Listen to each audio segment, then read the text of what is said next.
What's up guys, this is Anime Crossover. I'm back with a new episode of Naruto What the Red Flash Part 31, and if you did enjoy the video, give this video a like, and if you're new my channel and like my content, subscribe and hit the notification bell for more crossover fictions with the twist. Now let's begin this new video. Chapter 6 Earth 19,999 April in New York City. A blue breach portal appeared in a pleasant clearing in a forest, and Naruto dashed out and skidded to a halt, kicking up some dirt and stumbling a little but staying on his feet. The first thing he observed as he escaped the universe breach was that he was no longer animated, which was a relief.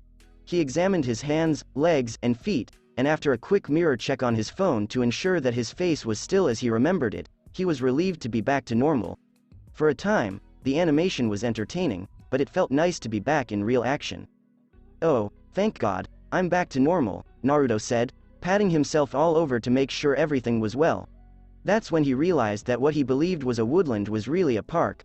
He roamed about for a while, then observed big buildings in the distance and realized where he was. Central Park? Did I get home and somehow end up in Manhattan to visit my grandparents? Naruto strolled about for a while before joining the civilian traffic on a footpath. Everything he saw suggested that he was in regular Central Park.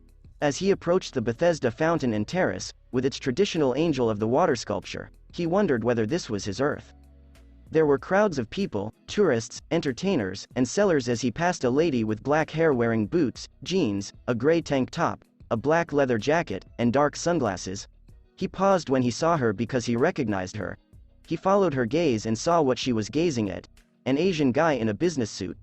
The guy took a pair of garden shears off a cart and put them up to his face.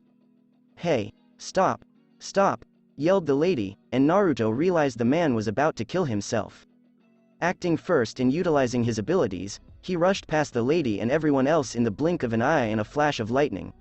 The guy inserted a pair of garden shears into his mouth and leaned forward, expecting the shears to pass through his head, but Naruto appeared out of nowhere and tackled him to the ground. The guy then jumped on Naruto and attempted to stab him with the garden shears.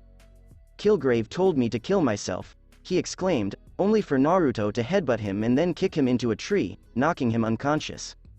Naruto rose to his feet as a gathering gathered to see him and Gardener examine the guy who had attempted suicide.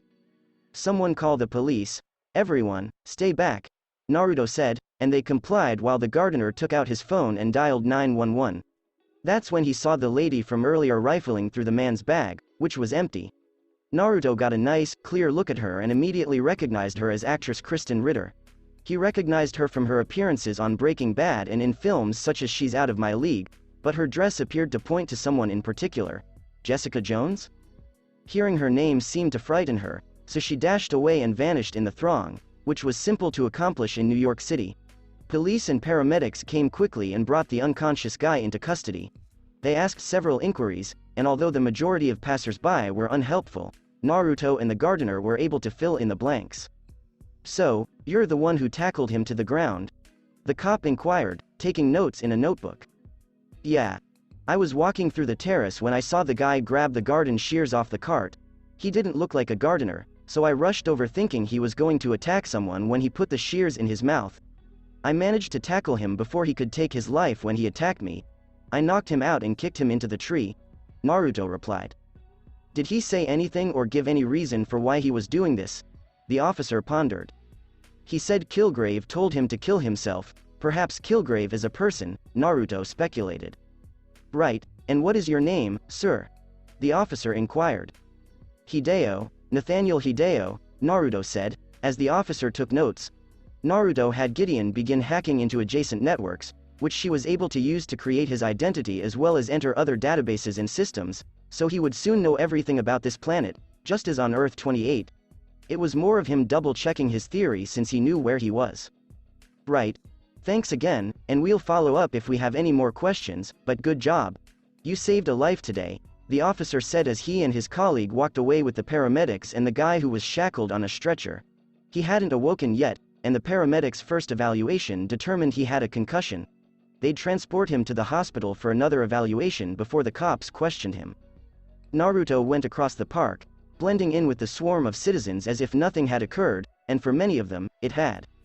One thing you can count on with New Yorkers is their ability to stay out of situations that don't affect them. He ultimately found himself at a nearby coffee shop. He sat at a table by the window, surrounded by hipsters working their manuscripts alongside youngsters after school and tourists. After ordering a typical big coffee with some hazelnut creamer and 2 sugars, he pulled out his headphones and linked them to his phone so he could communicate to Gideon without seeming strange by talking into his watch. "Okay, Gideon, what planet am I on?" Naruto inquired.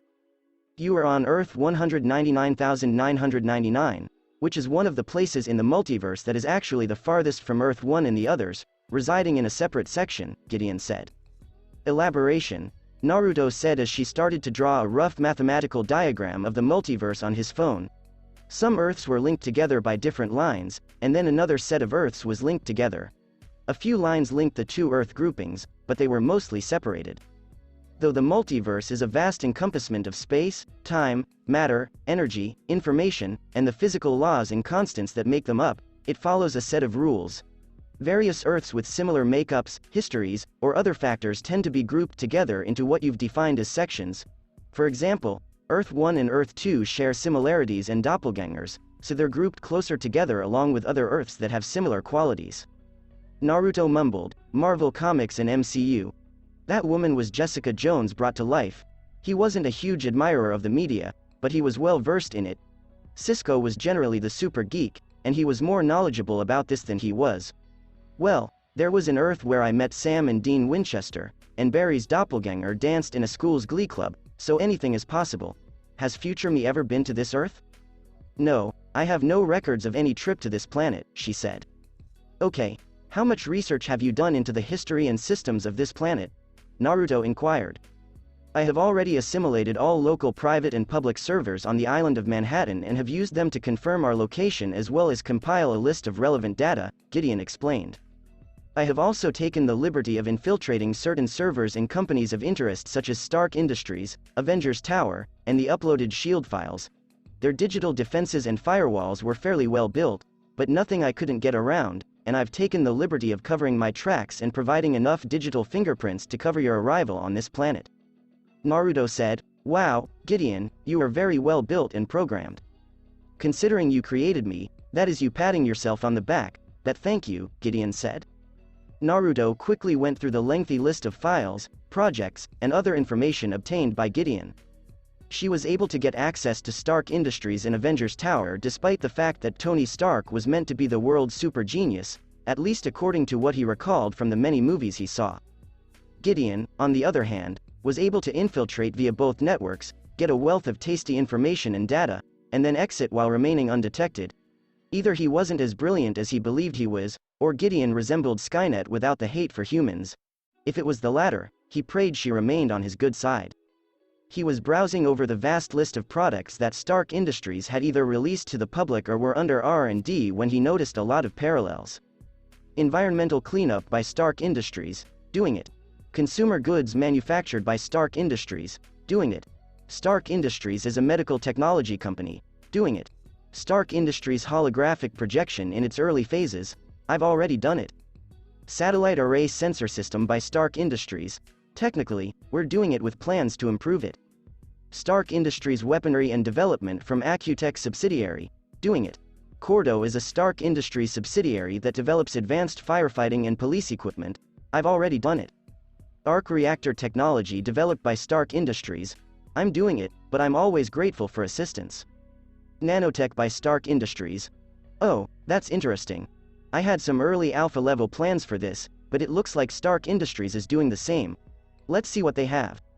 Naruto investigated the data on Stark Industries' nanotech and arc reactor technologies.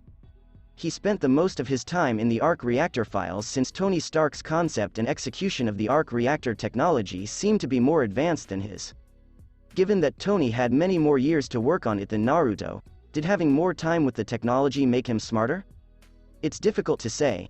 Nonetheless, the downsizing of the arc reactor and the increased power output were things he could readily implement on his planet. Plus, reading the Avenger data on the Iron Man armors gave him some ideas for a future fast suit. And although he may be able to use nanotechnology for that, it was still in its early stages. However, if this location was based on Marvel Comics, there may be somewhere where nanotech was likely much beyond the research stage, along with obtaining a precious and useful metal. Gideon, connect to nearby satellites over Africa and scan for a protective dome or shielding over a specific area. If this world's Wakanda is anything like its fictional counterpart, it'll be hidden, Naruto said. Take into account topographical scans, intentional RF signature blocking, unique signature radiation, and, if all else fails, look for things that appear slightly out of place. Understood. Tapping into all satellites and starting scans of the African continent. Terabytes of data to go through, so this may take some time, Gideon said. No problem, I can keep myself busy with other things, Naruto said, scanning over all of the SHIELD files that had been published. It was fascinating to learn about all of their secrets and initiatives prior to the breakdown of SHIELD in the Hydra Revolt. The concept of a helicarrier was exciting, but it had major problems in its design. It was fascinating to read about all the tests, missions, and other nefarious activities that SHIELD and Hydra were involved in. There was some nice things, but the terrible and the shady appeared to swing the scales one way or the other. Still, it was fun, and his super brain had everything remembered and stored in the bank. There was one for a tiny gravity generator, which might be important in the development of artificial gravity technology. With no Fantastic Four, this planet didn't have mutants, and there weren't nearly as many powerful or superhumans as he assumed, save for some prominent ones like Thor and the Hulk. The lesser ones were scarcely discernible, if at all. There was one file on a lady called Carla Faye Gideon who had scalpels surgically inserted into her fingertips to give her finger blades, which seems like the dumbest thing imaginable. To be honest, the only personnel files he was interested in were those pertaining to the Avengers or anyone associated with the Avengers. Dr. Hank Pym, Dr. Stephen Strange, Peter Parker, Carol Danvers, and T'Challa are 5 of them. According to everything Gideon discovered about this planet, including its history, news headlines, and even SHIELD data, there weren't as many heroes as he assumed. Dr. Hank Pym was an elderly guy in his late 60s, therefore he was most likely no longer Ant Guy, yet he was according to ancient SHIELD data. He used to head Pym Technologies, which is now Cross Technologies, and he is a millionaire with a tech empire in San Francisco with his daughter Hope Van Dyne, but there is no mention of a Janet Van Dyne. She was most likely deceased or injured in an accident. There is no additional mention of an Ant-Man, but there is a chance of gaining some of that shrinking technology. Dr. Stephen Strange seemed to be a doctor rather than a magician.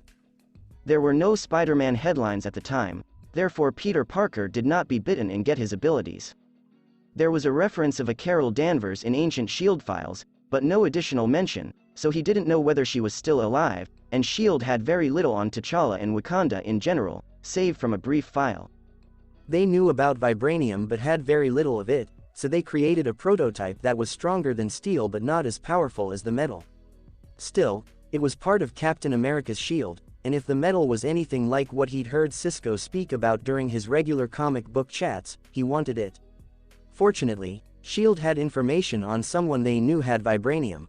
Someone called Clow may be the person to whom he could pay a visit. Gideon, I know you're still looking for Wakanda, so take your time, Naruto said. Can you look for an Ulysses Clow? He might be someone I can get vibranium from, and you can go illegal if you have to.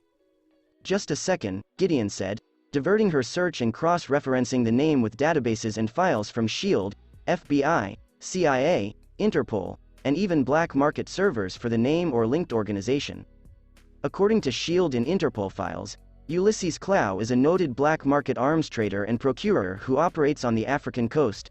SHIELD notes him as the only person who has found the nation of Wakanda and lived while stealing a quarter ton of vibranium, and the organization even made dealings with Clow to procure various amounts of vibranium for their weapons projects over the years. A spy organization working with a black market arms dealer. Guess that's one way to get around certain arms embargoes and international laws, especially if you're the one enforcing them. Naruto wondered. Unclear, but in exchange for selling vibranium to SHIELD, they prevented certain interested parties and government organizations from arresting him.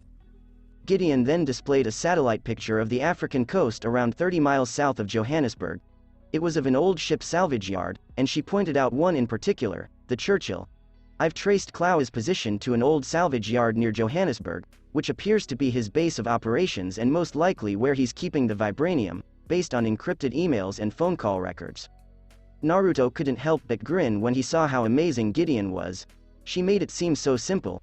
Gideon, you're a miracle worker. Please let me know if anything else comes up. Of course. Good luck, Gideon said as Naruto exited the coffee shop and proceeded down the street before coming to a halt at a stoplight. When he saw two little children staring at him, he smiled and waved, and they returned his gesture. He took a deep breath and a fast neck snap before sprinting through people, automobiles, and buildings, sending up major gusts of wind and sometimes breaching the sound barrier. The distance from Manhattan to Johannesburg, Africa was roughly 7,973 miles, plus a few hundred extra kilometers to get to the salvage yard. He gets there in under 1 hour at peak speed. Salvage yard on the South African coast. The salvage yard along South Africa's coastline was a depressing sight. The different antique ships were carried in and out through a tiny network of man-made waterways that ran around the region. Ancient aircraft and land vehicles such as automobiles and ancient war tanks were on the opposite side of the salvage yard. While aging ships were being demolished for scrap around the salvage yard, a number of cargo ships were stationed on the muddy terrain near the area where Clow had his black market weaponry enterprise set up. Inside the ship was a tremendous arsenal of weapons and ammunition, with enough to take over a nation. The individuals working for Clow were South African mercenaries and pirates who took advantage of the excess of firearms and heavy weaponry. Working with Clow was also profitable. The guys were moving about the ship, hauling packages of stolen assault weapons or ensuring that anti-tank rockets for a missile launcher were carefully kept for sale. Clow was up in the captain's chamber, which he had converted into his own office. "That's correct, Mr. Secretary. 10 crates of the modified body armor will be delivered on time. Best of luck," Clow said before hanging up and calling another number. "Hello, Mr. Ababe, it's a pleasure to meet you. We were discussing your purchase of armor-piercing rounds, correct? Ballpark it around 100 million rounds of ammunition." Before Clow's agreement could be completed, the ship's power and lights went off all at once. As they felt they were under assault, the guys aboard the ship switched on their flashlights and started to panic, with several grabbing their rifles. Clow stared out his office window and drew his handgun in defense as he seen a flicker of light travel through the ship, followed by a series of thuds. That's when he felt a searing feeling and his muscles stiffened before passing out. The electricity was restored, revealing Naruto standing behind Clow's corpse, his hand sparking with lightning. He pulled out his phone and pressed the record button.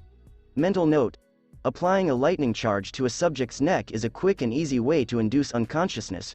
Remember to use it again. He placed his phone aside and triggered the scanner on his smart watch before proceeding through the ship, treading over Clow's men's corpses. He was using his scanner to find a concealed compartment near the heavier weaponry on the first level. He arrived to an old cargo area after taking precautions to avoid walking on people but failing in some instances.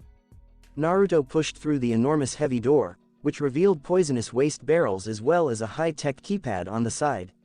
He donned his goggles and checked the keyboard before removing the skin cells and grease from the numerals.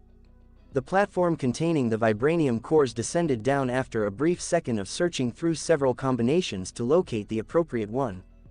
Whistles in awe, Naruto came up and grabbed up one of the cores of the blue glowing mineral. "Not bad," he said as he threw up the core and caught it, observing the lightweight but also seeing Clow's hundreds of vibranium cores. Carrying it was going to be a problem. His pack was already full, and he didn't want to run with a duffel bag draped over his shoulder, particularly if he was going to travel across the multiverse again. "Gideon, plot my next course for San Francisco in the PIM Technologies building." "Course plotted, thank you." Naruto strolled across the ship looking for a durable bag to hold the vibranium he was going to steal. He searched the second story after searching the first floor for nothing except old knapsacks and boxes. After having no success in 4 of the rooms and simply discovering more guns and boxes, he got fortunate in the 5th room and discovered a pile of duffel bags. This should work. He grabbed 2 bags, but one of them became entangled in the straps of a munitions box next to it, and as he pulled them free, it was toppled down. Instead of bullets, gold Krugerrands were fired. Whoa! Naruto took one of the Krugerrands and examined it. He scraped it over the ground, and it left a gold-colored stain, indicating that it was genuine. The other munitions boxes and crates in the area gave him a decent idea of what this room was. He utilized his super speed to return all of the Krugerrands to the box on the shelf before checking the others. Another package included additional gold Krugerrands, diamonds, and valuable jewels such as sapphires, rubies, and emeralds. "I guess this is how Cloud did business. I don't want it to all go to waste. He collected a couple more bags and many containers of Krugerrands and diamonds before returning to the vibranium vault and inserting a dozen cores.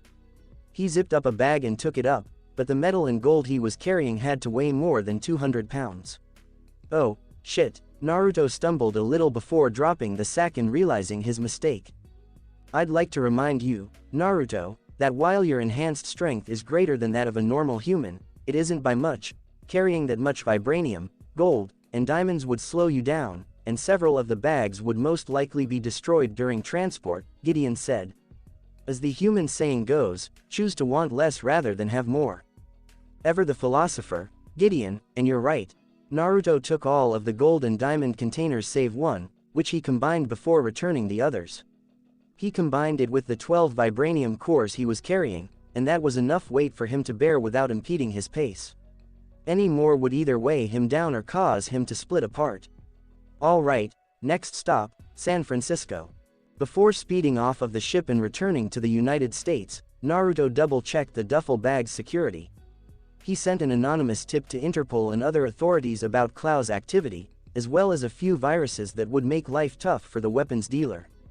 He was reluctant to leave the vibranium behind, but he had other keepsakes to pick up, and if Gideon discovered Wakanda, he could obtain it from the source. The city of San Francisco. Naruto skidded to a halt at Lombard Street, San Francisco's iconic street and one of the most crooked streets in America owing to its tight twists. When he came to a complete halt, he put the duffel bag on the ground and exhaled heavily due to tiredness. Jesus, that stuff is heavy after you've run such a long distance with it, he grumbled, kneeling down to collect his breath and relax his arms before pulling out his phone. Mental note: begin training for long-distance running with weights to improve strength. Naruto took a few deep breaths before pulling one of the high-calorie speedy snacks from his backpack and devoured it in 3 bites. It made him feel better, but something more serious would come later. Perhaps he'd travel to Vegas and eat at a buffet.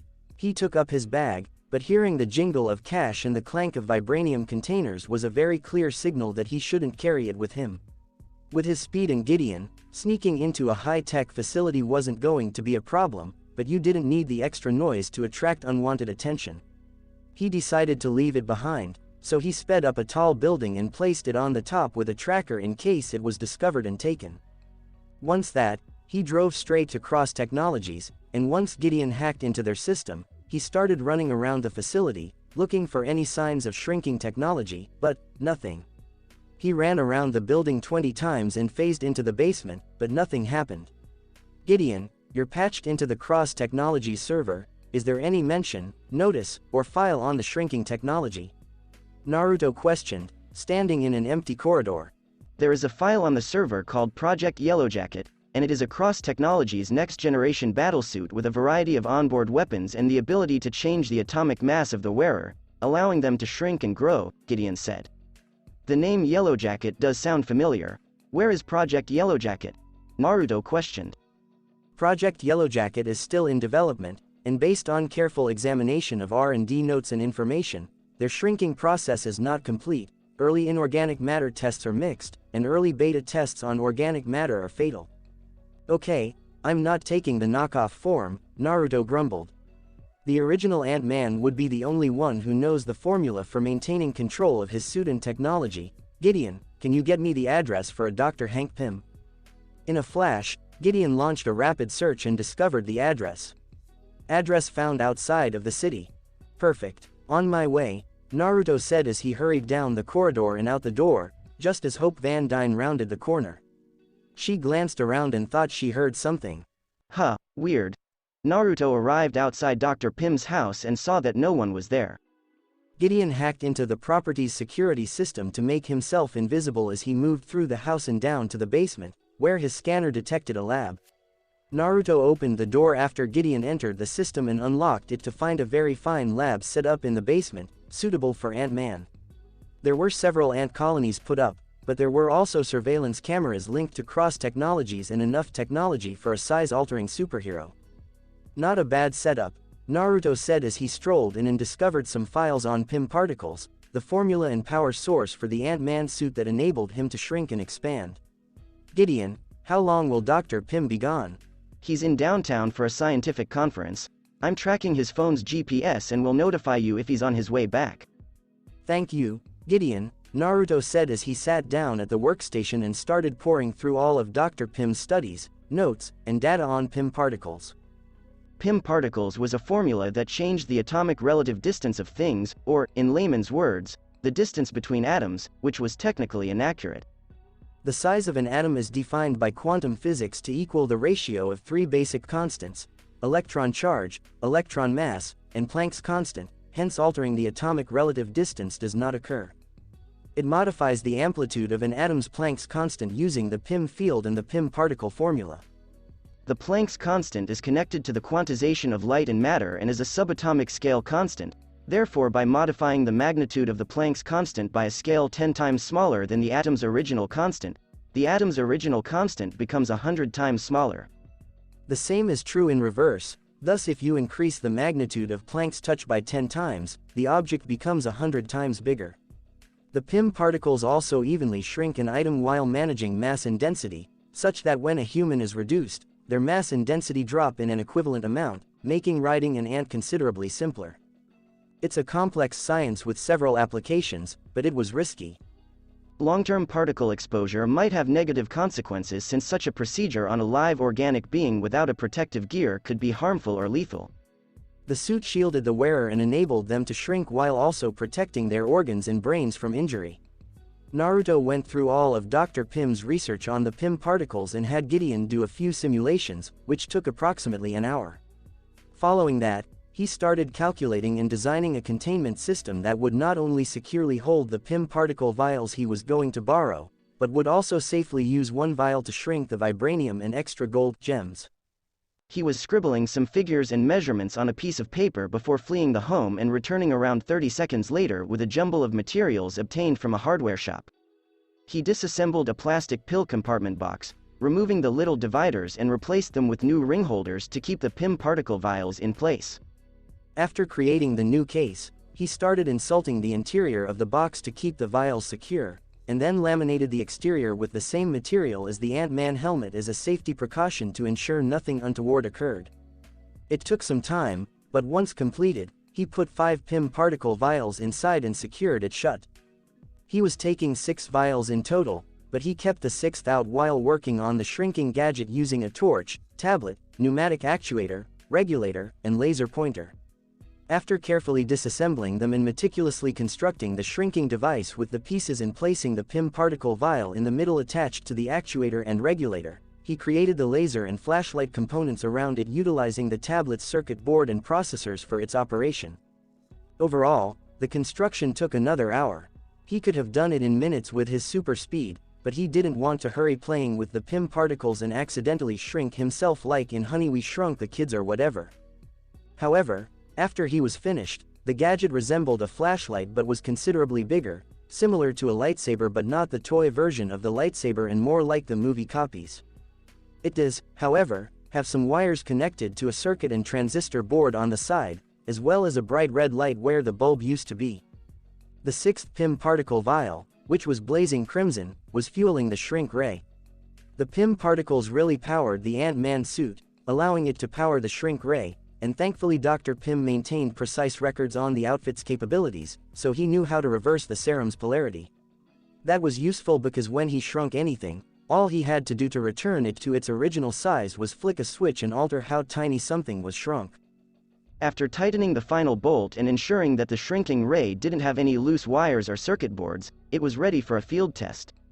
He removed one of his high-calorie energy bars from his bag and set it on the table before directing his shrink ray at it. He'd have to think of a better name for it. With a flip of the side switch, it fired a red light at the energy bar, scanning its size. Gideon advised it as a precaution to concentrate the effects of the shrink ray. The shrinking ray's light scanned the item's measurements and recorded them in Gideon's database. It was another method for him to keep track of what he was carrying while also making sure he shrunk just what he required and didn't accidentally shrink a building or automobile. He clicked the flashlight button after scanning the bar, and a red beam of energy struck it, shrinking it to the size of a penny. He flipped the switch on the side and pushed the button again, and the energy beam expanded the bar back to its usual size. Perfect. The shrink ray is working, and I just discovered a way to carry more energy bars. Thanks for your assistance, Gideon. My pleasure, Naruto. Dr. Pym is on his way home, so I recommend you depart. Right. Naruto cleaned up the lab, replaced everything, and left a polite message for Dr. Pym, along with a flash drive, to explain what occurred. The letter stated, Dr. Pym, I'd like to begin by apologizing for using your lab and equipment. Unfortunately, while traveling around the universe, one often has to borrow other people's equipment in order to manufacture what they need. You may not recognize me, but my name is Naruto Uzumaki Namikaze. You could look it up, but that name means nothing on this planet since my doppelganger doesn't exist.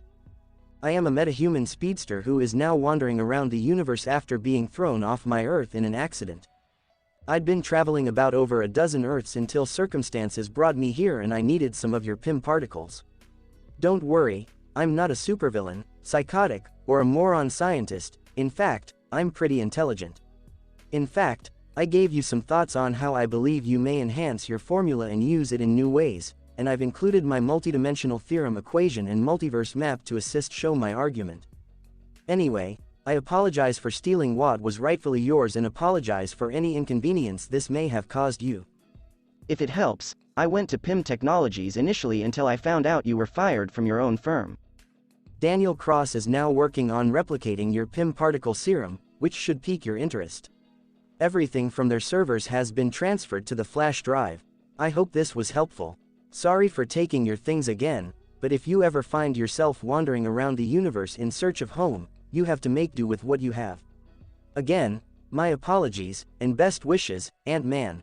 Naruto then flew out of Dr. Pym's home and returned to the rooftop, where he had left all of the riches, jewelry, and vibranium. He pulled out the ammunition box that he had loaded with gold and diamonds and grabbed a few to put in his pack in case he needed money before sealing it up securely and placing it back in the duffel bag. Then, with a fast scan and blast from his shrink ray, the duffel bag of vibranium, gold, and diamonds shrank to the size and weight of a deck of cards. Ha! Naruto flung it up and easily grabbed it. Thank you, Dr. Pym. He stuffed it inside his knapsack beside the shrink ray before hurrying back to Manhattan for pizza. Manhattan is a neighborhood in New York City. Naruto was strolling down the street with a huge box of cheese pizza from Joe's Pizza. Actually, it was the third box since he ate through the previous two, as well as 3 bottles of Coke. He had bought it for Tsunade, Shizune and the kids back when he first obtained his abilities and it was excellent. Nothing beats a Coke and a slice of pizza after a long day of jogging. You'd think a guy carrying a huge pizza box and eating it while walking down a New York street late at night would be unusual, but you'd be mistaken. Naruto was walking through a park when he saw a man shaking as he stared at a barrier. Hey, dude, how are you? Naruto approached him and saw that he was sweating, hadn't eaten or drunk anything in hours, had a huge wet spot on the front of his clothes, and seemed to be in discomfort. I can't leave. Naruto set down the pizza box and beverage before turning on his watch and studying the man from head to toe. Gideon, what's wrong with him? It appears that a microparticle virus he inhaled hijacked his nervous system and brain, controlling his cerebrum and cerebellum and making him complacent and completely obedient to any command he was given when he was infected, Gideon said. Viral mind control. That's terrifying, Naruto grumbled as he examined the brain scans and saw the virus at action. It appears that it has hijacked his brain chemistry, but this is not permanent. Let me try something. Naruto stepped behind the guy and quickly vibrated his right palm, causing it to generate lightning. It wasn't enough to kill the person, but it was enough to either knock him unconscious or aid him. It was a coin flip. When he touched the guy's head, the lightning coursed through his brain, causing his whole body to twitch before he fell to the ground like he'd been zapped with a taser. Oh. God, the guy mumbled as he struggled to move again. Hey, are you alright?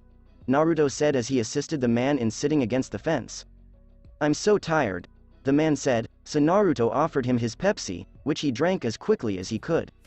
Naruto said, what happened to you? I don't know, I was here last night for a concert and some British dude showed up. He's not human, man. He's got to be one of those super people. He told me to stare at the fence and I couldn't move. He said as Naruto gave him a pizza box to eat. A British guy did this to you? Naruto inquired. Yeah, British, wore a suit. Had some older British guy with him. I don't know how, but it's like once he tells you something you have to listen to him. Practically everyone in the place did as he said. He continued eating the pizza. Okay, well, you're fine now, Naruto said as he grabbed money from his wallet and handed him $200. It wasn't his money in the first place since he got it from an ATM. Take a cab home, you're dehydrated and haven't eaten, so take a shower, drink plenty of fluids, and rest. Thank you, man, the man said as Naruto flagged down a taxi and assisted him in. You're a hero, dude, thank you. Naruto grinned as the man got into the taxi and drove away. He peered over at the fence before returning to the performance hall. Maybe it was the Kilgrave man described this morning, and he was the one Jessica was looking for. Again, Naruto wasn't as familiar with Marvel material as Cisco was.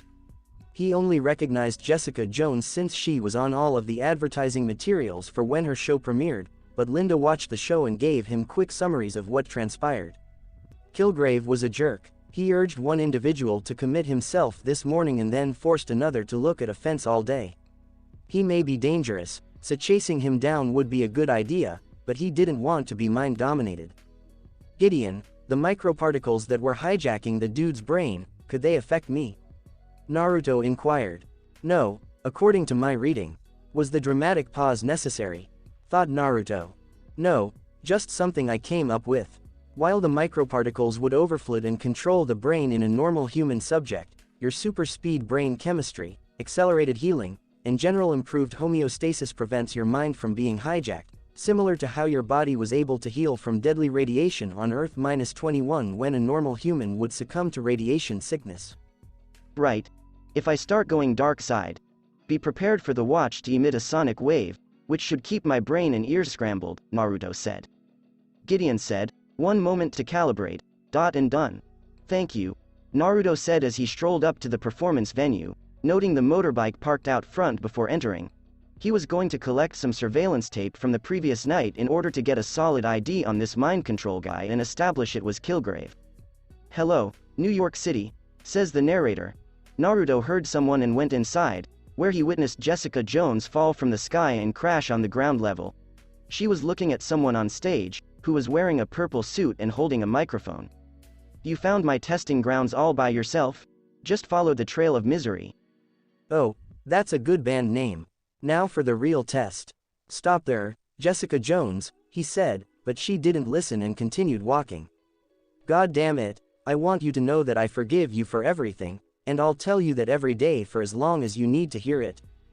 Jessica questioned, only for him to smirk. You heard that? I wrote it. Surprise. Ah. Kilgrave came to a halt as a beer bottle landed on his head, sending him to the ground with a bang. Oh, now that's what I call a strike, said Jessica as she seen a man step in.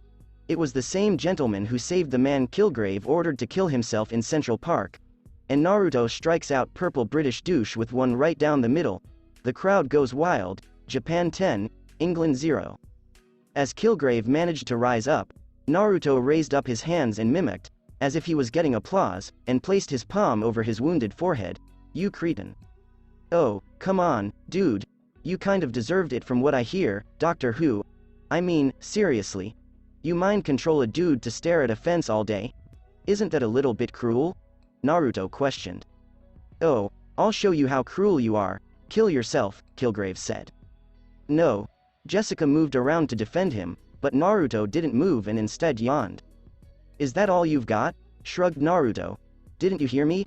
I told you to kill yourself, Kilgrave continued, but Naruto only plucked at his fingernails.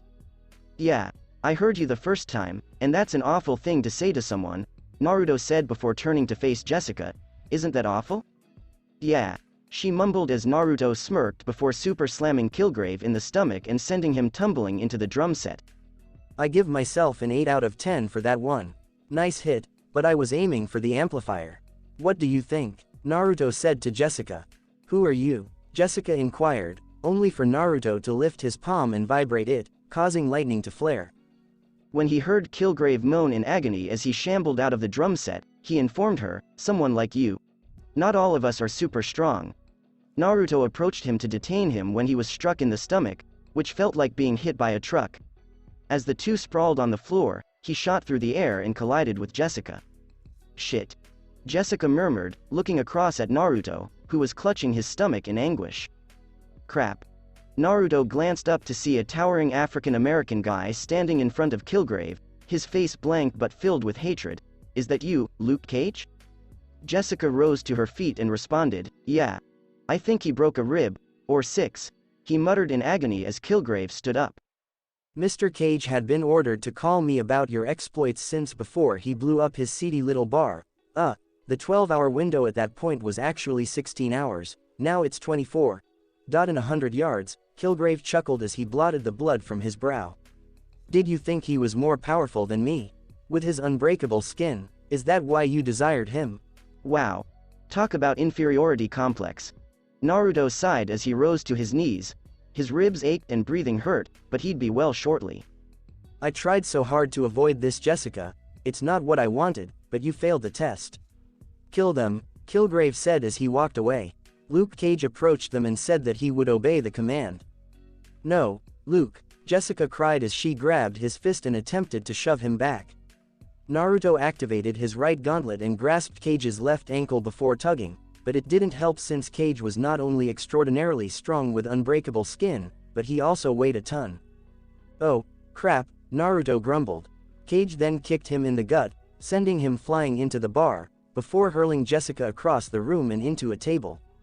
Jessica hurled 2 chairs at Cage, which he batted away like nothing before pushing a massive catering cabinet at him, which he crumpled and smashed aside with a single bat of his hand. All those sweet things he said were mine, Kilgrave said as Cage pushed Jessica against a wall. He delivered a blow that she evaded and damaged a section of the wall. Get off the stage, asshole, Naruto screamed, but Kilgrave dodged. He crept over the bar and approached him, making Kilgrave nervous. Cage, kill him, he said. Cage flung Jessica aside and raced full speed towards Naruto. He reached out to grasp him, but Naruto caught his hand during a side stride and threw Cage to the ground. Kilgrave saw this newcomer as deadly and fled, leaving Cage to deal with him and Jessica. Cage sprang up and unleashed numerous punches and kicks that Naruto easily avoided. Luke Cage was practically invincible, indestructible, and super powerful, yet his speed was comparable to that of a normal human. Cage attempted to grab Naruto, but he slid out of reach just as Jessica raced over and kicked him in the back, causing him to fall onto his face. You're stronger than me, Luke, you can push him out, Jessica said as Luke rose to his feet. I can't. Cage attacked them, so Naruto raised his repulsor and shot it in his face. The power and contact were enough to knock him flat on his back. Do you think that was enough? Naruto questioned, waiting for Cage to rise. She said, no. Naruto recalled how he shocked the person outside of Kilgrave's mental control in order for it to work on Luke Cage. Naruto sidestepped and leapt onto Cage's back, placing him in a rear naked choke. Try to hold him, he yelled, as Jessica grabbed Cage's arms to prevent him from moving. I apologize for this. To regard Cage's invincible skin, Naruto vibrated his palm at super speed, creating more lightning than he did with the person outside, before grabbing the top of his head and the electricity flowed through his whole body. Luke's whole body tightened up before collapsing and passing out on top of Naruto, which felt like a large sack of cement bricks landing on you. Oh, shit, Naruto wheezed and attempted to get out from beneath Cage's body before Jessica helped him back to his feet. He's like a damn truck. Is he dead? Jessica inquired, so Naruto knelt and felt for a pulse. He's fine. He just passed out, he said, checking his breathing to make sure it was steady. What did you do?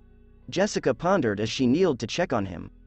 I just sent a concentrated lightning current through his body, and it knocked one of the people that guy mind-controlled outside out of whatever was done to him, Naruto stated. Considering his strength, I went a little overboard. Are you insane?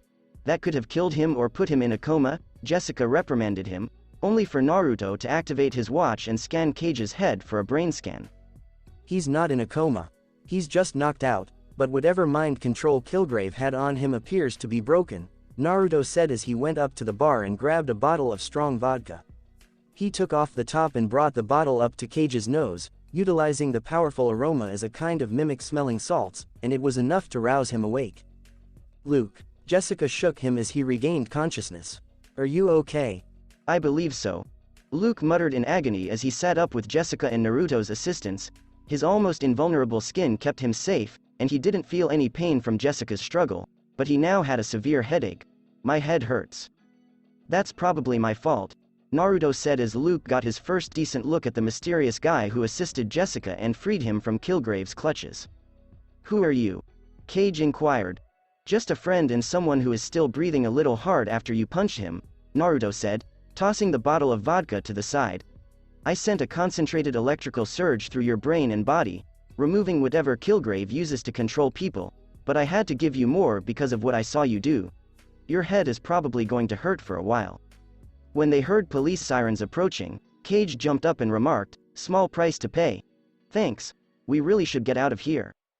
Alright, Jessica said as she led them out of the club and into the street, where she and Luke boarded her bike. When she turned back and realized Naruto had gone, she pushed the pedal and her bike engine stuttered before revving. Where'd he go? Don't know, Cage answered as they heard additional sirens, so they drove away before the cops could arrest them and interview them. Jessica and Luke returned to her apartment, both being silent the whole time. Neither of them had said anything about what had transpired or the news that he had been under Kilgrave's mental control the whole time he had been with her. It was a surprise thrown into their plans, and now he knew Jessica was chasing him. She strolled into her kitchen to get a bottle of whiskey after opening the door to her apartment, which still had the smashed window.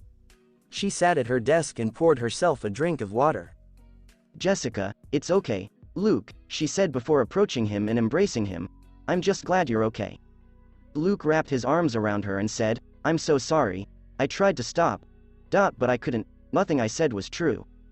Jessica and Luke relished the little period of peace and warmth. You know what's strange, I thought about you, I knew it wouldn't happen, but I couldn't help but imagine, us. Like on a real date. Bowling. Bowling, Luke inquired. Just normal shit, you're the first person I ever thought I'd have a future with, she said. Crack. She and Luke turned when they heard a slight crack and saw Naruto standing outside the door with a sack he acquired from a halal cart. He had unintentionally trodden on a shard of glass. I apologize if I ruined a moment, I'll return later, Naruto said. No, it's fine, Jessica said, and Naruto opened the door, knocking off more of the shattered glass. I would have knocked but broken glass, Naruto said, holding out an additional bag of food. I brought Chinese takeout. Luke said, sounds good. When Naruto saw Luke holding his hand out, he placed the meal on the table. Luke Cage. Naruto Namikaze, pleasure to meet you, Naruto said as he shook Jessica's hand. Jessica, we've finally met. Yeah, okay, first things first, before we have this little pep talk dinner, who are you? How do you know about me? And how did you find me? Jessica questioned, her normal tough love tone ringing in her voice. Just a bag full of kittens, isn't she? Naruto laughed before coming up with some nonsense replies. First and foremost, I'm Naruto. Second, I've heard stories about a tough pie named Jessica Jones in New York, so it wasn't that difficult. Third, I just used my phone. And you were after Kilgrave, too? Luke inquired. Not exactly. I've heard about him and his exploits, if you want to call them that. British dude mind controlling people, and I ran into one of his victims outside the music hall. I didn't know he was going to be there, so I just went in to see if there was any evidence or security footage, which is when I saw you. Naruto replied as he sat down and took out his chicken and rice. Can we at the very least talk and eat? Fine.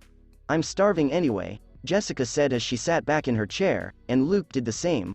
When Naruto observed a little trail of blood on the floor next to Jessica, they went to get some supper. Are you bleeding? He questioned, pointing to a gash and spot of blood on her jeans. Naruto went inside his rucksack for a little medical kit. Jessica assured him, wiping some of the blood away with a napkin, I'll be fine. If you don't treat it, it could become infected, and you won't be as useful with one leg, Naruto said, drawing glances from Jessica and Luke. I usually prefer a little more romance, Jessica said. And I'm usually smoother, but given the circumstances, it's probably better to make sure it doesn't get infected. Besides, I have a girlfriend and I'm in a happy relationship, Naruto said as he took some gauze and cleaning wipes from his medical bag. Jessica surrendered and sat down in her chair, lowering her jeans. You know, a lot of the cases I've handled have involved men in happy relationships, Jessica said. Who Who screw up their relationships because they can't keep it in their pants, I imagine. But I'd like to think I'm not a horndog. Besides, if I made a move on you, I figure you or Luke would just throw me out the window or my girlfriend would kill me. And I enjoy living, Naruto responded, earning a chuckle from both of them as he cleaned her cut with some wipes. Jessica recoiled somewhat but soldiered on. A clean cut and a deep one, a few stitches and you'll be fine. So, on top of controlling electricity and being fast, you're also a doctor?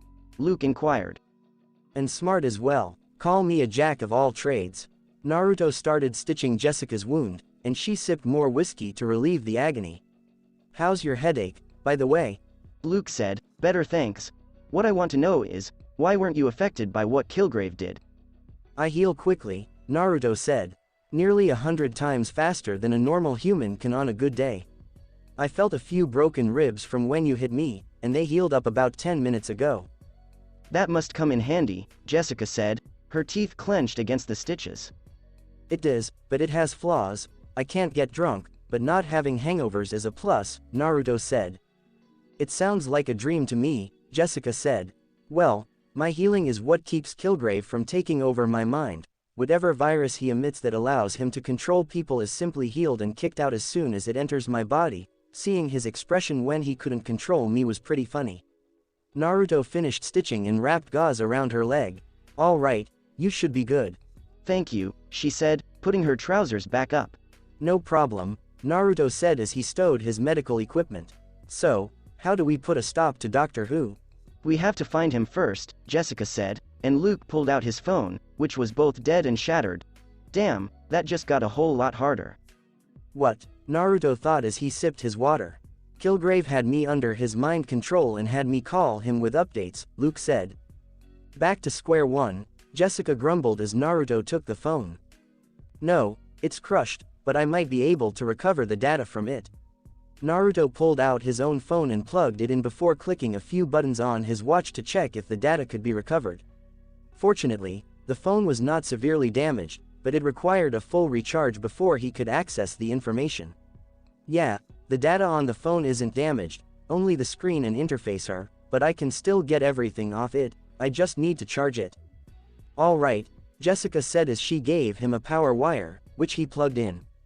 So, do you have a plan if we find him? Asked Naruto. Jessica remarked, all I know is that I can't let him control another person. I guess I'll have to kill him. XXXXX line break.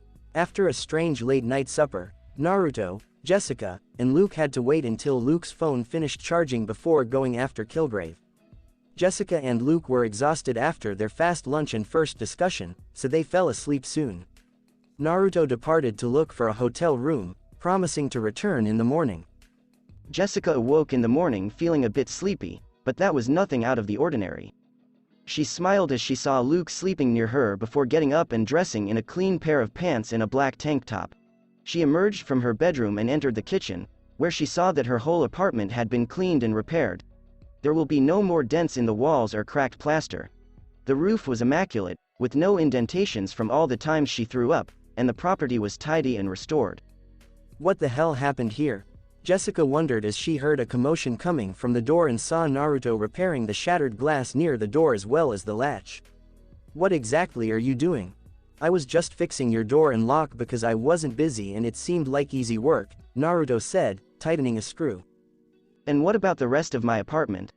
I just cleaned it up, and don't worry, I didn't look anywhere I wasn't supposed to, Naruto assured.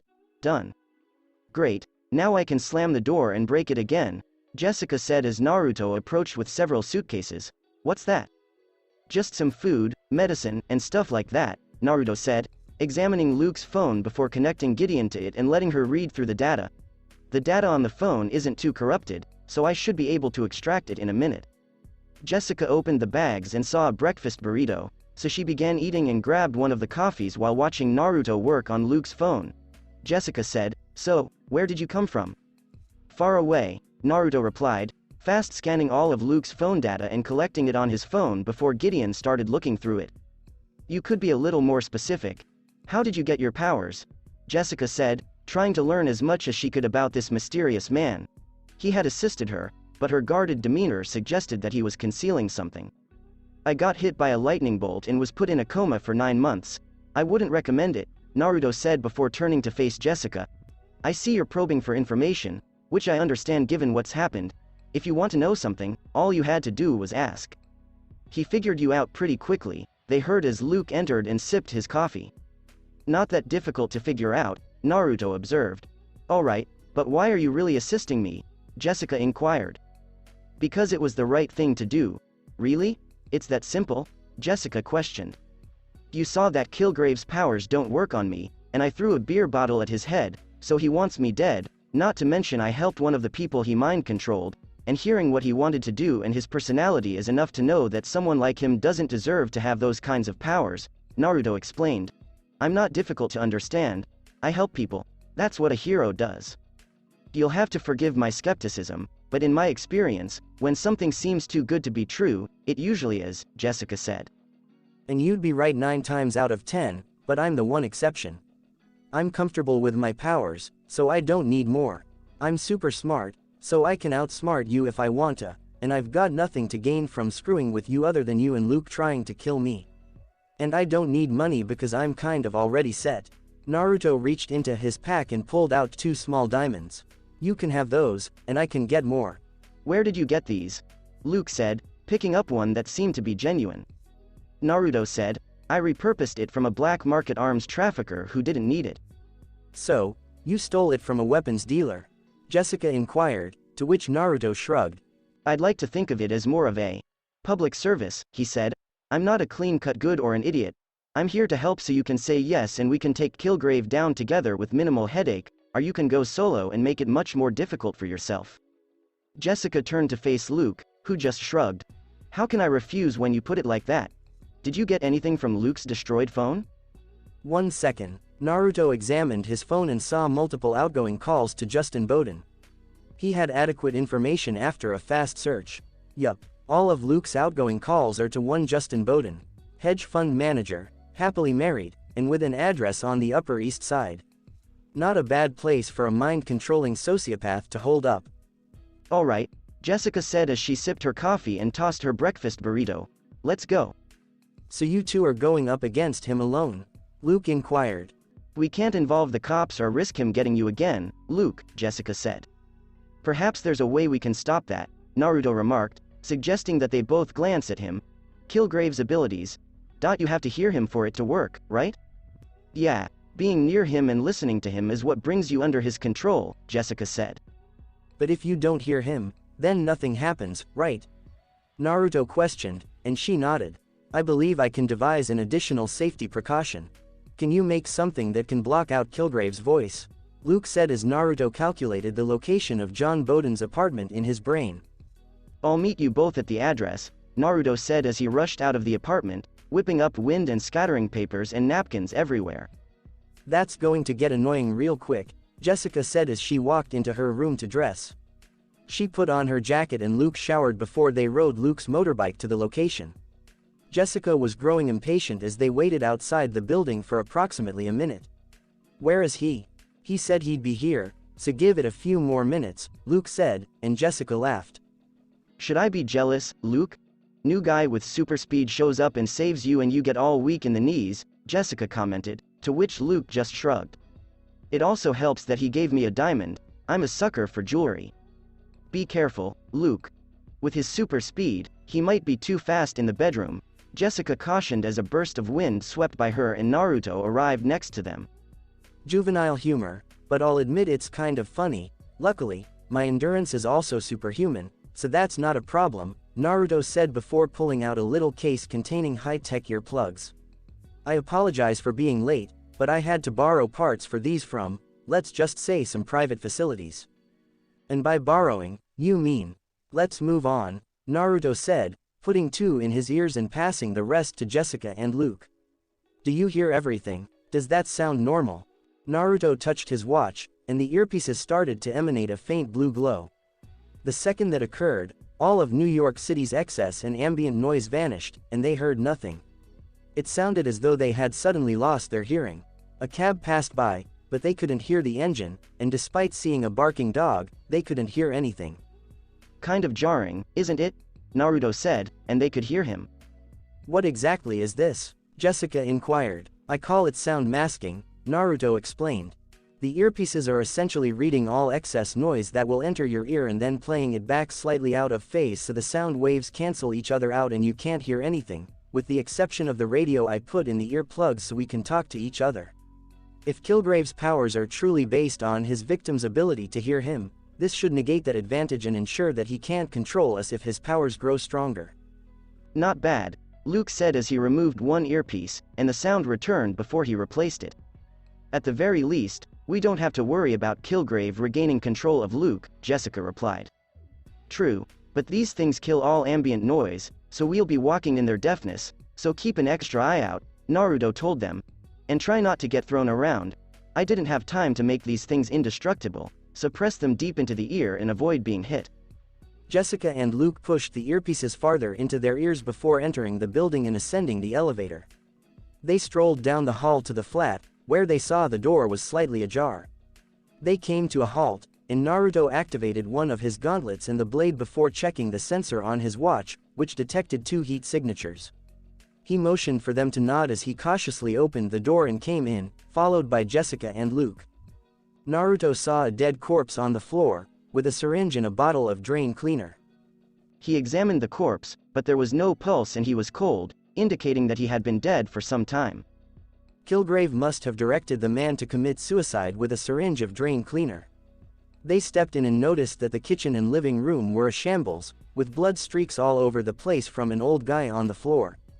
Given a surgical saw and a kitchen knife next to his corpse, his missing limbs were severed and he died of blood loss, which is when they saw a man over by the sink. "Hey," said Jessica. "Hey, where's Kilgrave?" The guy turned to show them the sight, which was horrifying. The guy was attempting to dispose of the elder man's arms by using the trash disposal in the sink. "Jesus Christ," Naruto grumbled. "Hey, stop!" Jessica yelled back, turning off the waste disposal. "I have to wipe Dad off the face of the earth," pleaded the guy. "No, you don't. Stop, everything is fine," Jessica told him. "Then we have to kill ourselves." The guy attempted to get free, only to have Jessica push him towards Naruto, who shocked him in the head and knocked him out fast. "I threw a little extra in there. I don't think you'll want to see what he did," Naruto added as he and Luke searched the remainder of the apartment but found no one else. "The place is empty, and Kilgrave is long gone," Luke informed Jessica. "Damn it," she screamed as she saw the black rubbish bags heaped up in a single picture frame on the kitchen table. It showed the 2 guys from the flat next to Goldfish, a boat. Naruto examined the deceased guy with the severed limbs and removed a picture of him, a wife, and a little kid from his pocket. When the guy gasped and awoke, he replaced it. Holy sh*t. Jessica dashed over, and the old guy fixed his gaze on her. "He's stronger now. Don't listen. Don't look at him. He'll make you kill." "Where did he go?" Jessica said, but the guy just inclined his head to the side. "Albert." Naruto checked his pulse, but he was no longer there. "He's gone," he said before looking around the room. "If Kilgrave isn't here, we need to find him before he hurts more people. What was he doing here in the first place, and what did he want destroyed?" Jessica took one of the rubbish bags and started emptying it. Syringes, a centrifuge, chemicals. "Some of the same shit we saw before when we were following up on the lead at Zalk Labs," she said as Naruto examined some of the items and started running through the science in his brain when he noticed a vial. "Fetal tissue. Who's Hope Schlottman? Someone we couldn't save." "Did you say fetal tissue?" Jessica inquired, as Naruto gave her a jar labeled, "Submitted for testing by Jerry Hogarth." "She's a fucking idiot." Jessica marched away and pulled out her phone, leaving Naruto and Luke alone. "I'd hate to be on the other end of that call," Luke said as he saw Naruto standing there staring at the bottle and other items. "What exactly is it?" The old man said Kilgrave got stronger. He must have used this fetal sample to do that. And judging by how angry Jessica got, the embryo probably has a connection to Kilgrave. That's why he wants all of this gone. Erase all evidence of his powers getting stronger. Biological material, fetal tissue, Hope Schlottman. Submitted to testing by J. Hogarth. Jessica murmured to her as she watched Naruto work through the arithmetic and dashed out to fetch some supplies before returning. "No, it actually made him stronger.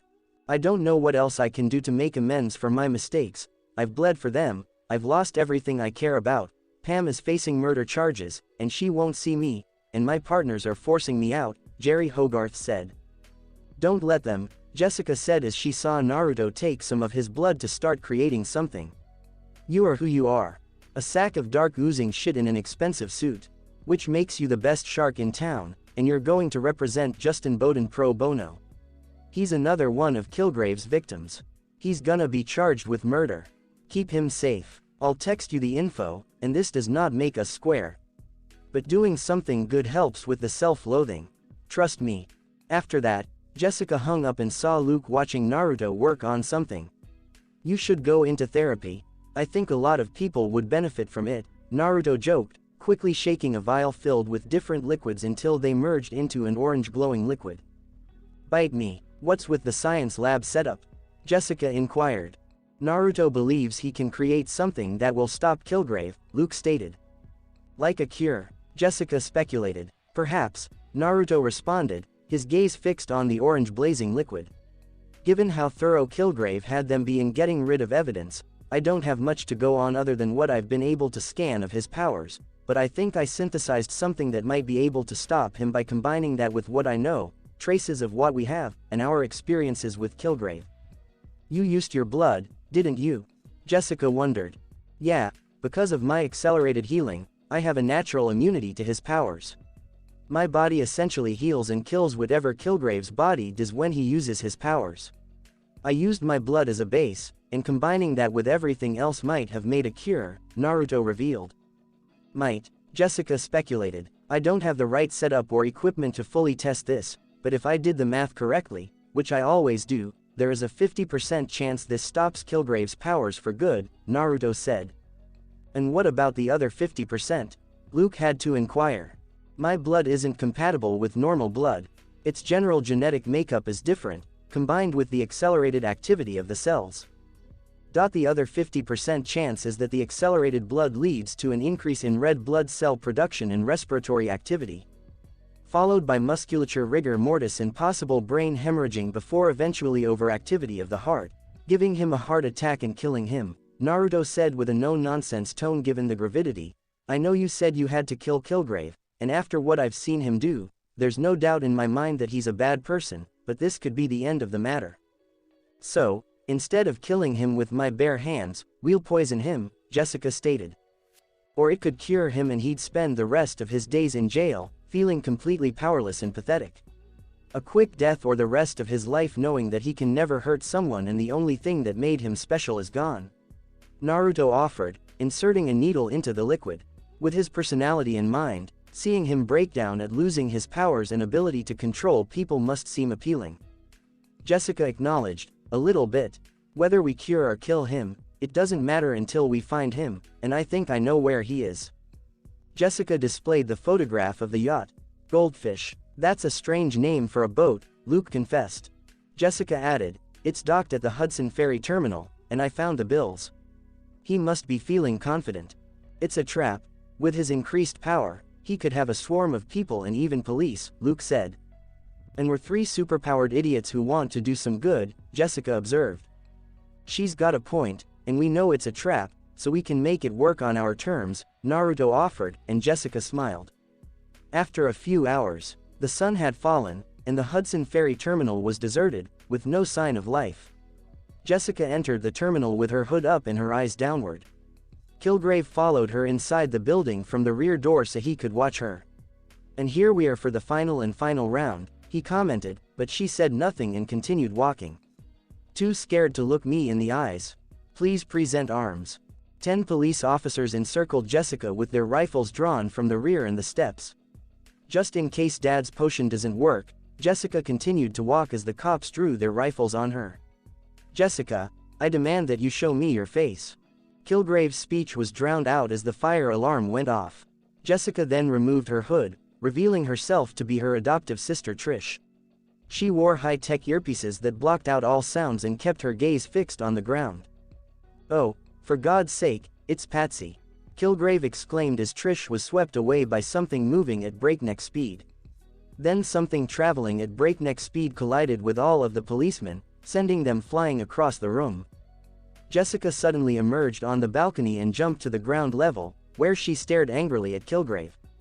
He attempted to shout a directive at her, but the alarm muffled his voice and Naruto's earpieces blocked it from reaching her. Kilgrave realized he had no influence on her and fled.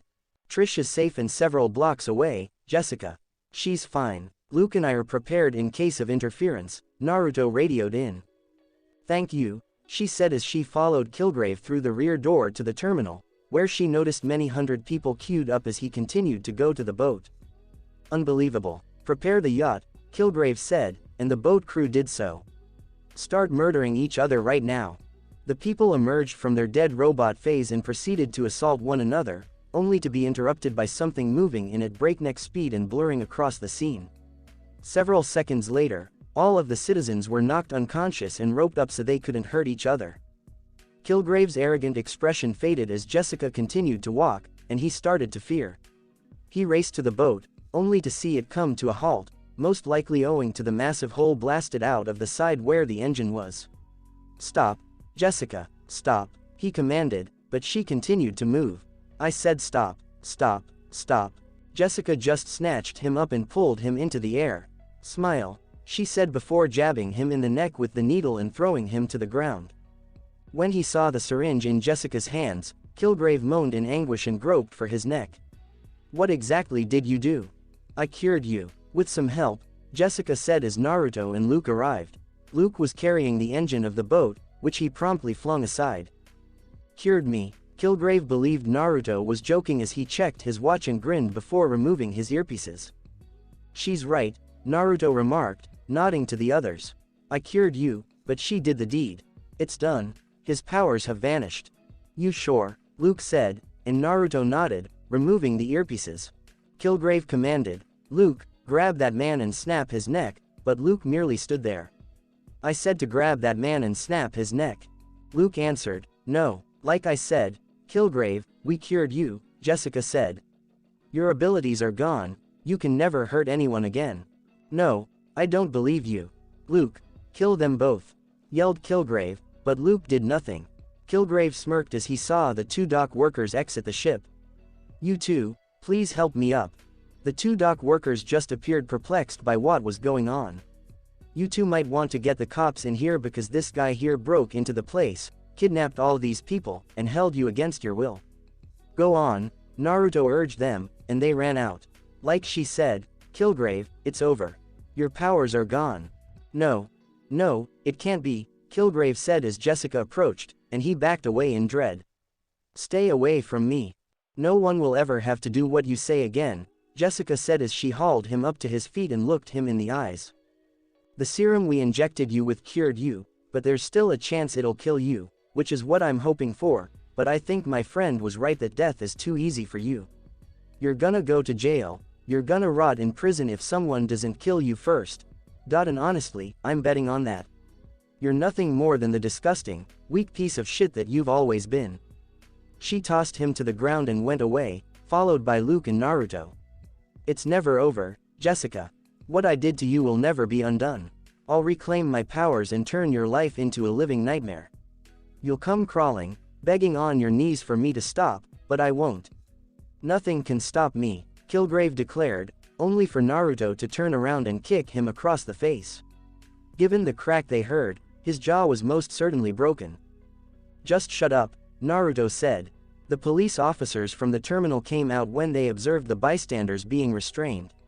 Help, that man has kidnapped all of us. Yeah, he's one of those super people, Jessica immediately added, playing the innocent spectator.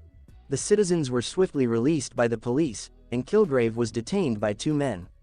They weren't sure what was going on, but they knew he had them under his control and was forcing them to do what he asked. They had no idea what had occurred, but they knew the British guy in the purple suit was to blame. It was incredibly pleasant to see Kilgrave taken by the police without his abilities, and Jessica couldn't be happier.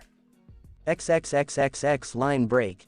Naruto was traveling through Manhattan's streets towards Hell's Kitchen, carrying several things for Jessica. He pulled over to a newspaper kiosk to get a copy of the New York Bulletin and laughed at the headline. It said, "Mind Control Hoax, Mastermind Behind Bars," and it included an unpleasant image of Kilgrave screaming at the camera, his lips braced from Naruto's kick. Kilgrave had been detained for 3 days on various accusations of abduction, theft, coercion, attempted murder, and aiding and abetting attempted murder.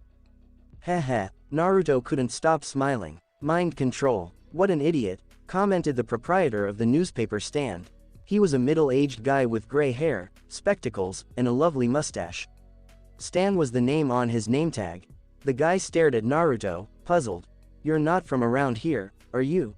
No, I'm not. I'm just passing through, helping some friends before heading home, Naruto said. A true hero is someone who is willing to put his trip home and loved ones on hold to help other people without asking for anything, he told Naruto. Thank you, Naruto said as he proceeded down the street, turning back to see the elderly guy assisting someone else. Hey, nice old man, I say. Naruto crossed the street and entered Jessica's apartment building, where he boarded the elevator. Hold the door, please, someone said. Trish was the one that Naruto swiftly held the door open for. Oh, it's you, Naruto, right? My name is Naruto, and you are Trish, Jessica's sister. I am. I believe this is our first meeting because the last one was rather abrupt. Oh, I don't know. Jessica could have taken us to a bar where we could meet like regular people, but where else can you say you met someone while helping to take down a mind-controlling sociopath and saving a whole bunch of innocent people? Naruto joked, and Trish laughed. It's nice to see Jessica's taste in friends has improved, Trish replied, smiling. If by friend you mean a helpful good Samaritan with superpowers, then yes. Naruto congratulated her. Well, I was motivated, so is there any chance I can get you on my radio show for an interview? Trish thought, I bet my fans would love to meet a new superhero who is apparently fast enough to get me out of a dangerous situation in the blink of an eye. Sorry, Trish, but I don't think that's a good idea, Naruto said, smiling. The elevator trip was loaded with inquiries until they got at Jessica's floor, and even then, there were more questions. So, because of your super speed, you have this super fast metabolism? Trish inquired, taking notes in a notepad. It's sort of a trade-off for the powers. No superpower comes without a limitation, weakness, or side effect. I'm not only able to run at super speed, but my metabolism and body are as well. It allows me to heal fast from injuries, but that healing and using my speed requires my body to go through a lot of calories and energy to keep up. Even on a day I don't use my powers, I have to consume at least 50,000 calories to make sure I don. Trish remarked as she scribbled, wow, that's a lot of food. Yup, fortunately, my body burns it, but the calorie and energy intake is always something I have to keep in mind with my powers. Naruto knocked on the door and waited for a response. Interesting. So, Naruto, I have to ask. A guy with superpowers like you is so smart, talented, helpful, kind, and...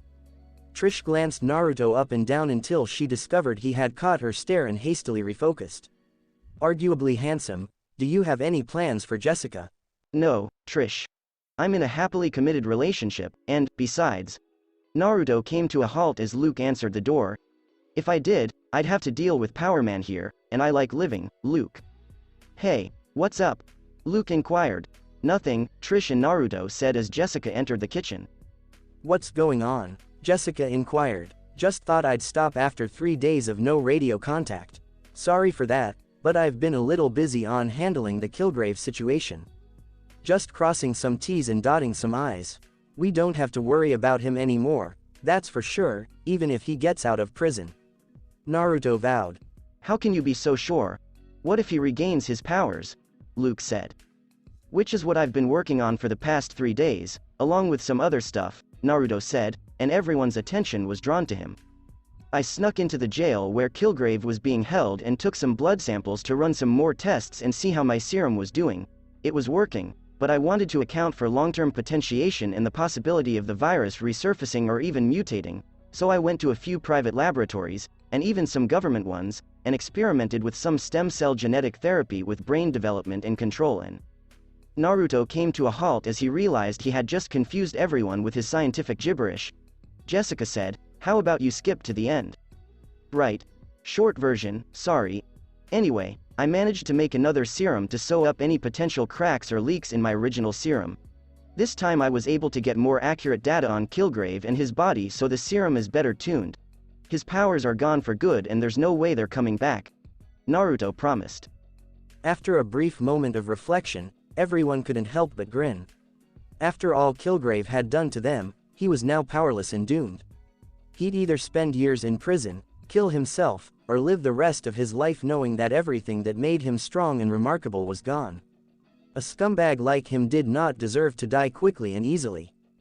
So, it's really over. Jessica sat down, taking it all in. It is. His powers will never return. With everything the police and eyewitnesses have, they'll be able to charge Kilgrave with enough to keep him in prison. Even if they decide to let him go, his attitude alone will probably get him killed, but just in case. Quote, Naruto took out an extra smartphone from one of the bags and handed it to her. When he switched it on, the only thing that was running on the phone was a tracking application that was only tracking one item. I also injected him with some nanites of my own design that can be tracked using that phone. It'll notify you if he gets within a 1-mile radius, so you can find him if something happens. Trish exclaimed, wow, talk about being prepared for the worst.